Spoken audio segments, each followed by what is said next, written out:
Այս խստացումը երկու փուլով իրականացվող միգրացիոն հերթական փոփոխությունն է, որի առաջին հատվածը սկսվել է դեռևս 2024 թվականի դեկտեմբերին, երբ 24-ի դեկտեմբերից մինչև 25 թվականի հունիսի 30-ը Մոսկվայի բոլոր օդանավակայաններում,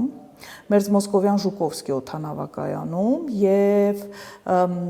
մեկ ցամաքային սահմանակետում ներդրեցին մուտքի պահին միգրանտների մատնահետքի հանձնում, դակտիլոսկոպիան, այնտեղ կենսաչափական տվյալների հանձնումը և հաշվառումը։ Իսկ արդեն հունիսի 30-ից ուժի մեջ է մտնում նոր փոփոխությունը, ըստ որի ոչ վիզային ռեժիմի երկրների քաղաքացիները, այդ թվում Հայաստանի Հանրապետության քաղաքացիները, ՌԴ մեկնելուց առաջ առնվազն 72 ժամ առաջ պետք է բջջային հավելվածի միջոցով, որը դեռ պատրաստ չի, RUID հավելվածի միջոցով, պետք է լրացնեն իրենց տվյալները, տան թույլտվություն, որ Ռուսաստանի Դաշնության պատկան մարմինները այդ տվյալների հետ որոշակի աշխատանք անեն, որից հետո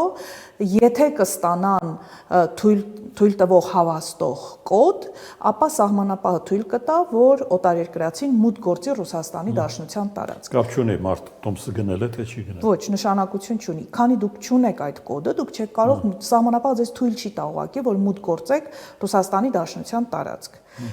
Երբ որ կունենաք այդ կոդը, ապա դա նշանակում է ունեք թույլ տվություն մուտք գործելու Ռուսաստանի Դաշնության տարածք։ Իսկ արտակարգ իրավիճակների դեպքում, իդեպ դա էլ բացած չէր, ինչ ասել է արտակարգ իրավիճակ, առնվազն 4 ժամ առաջ։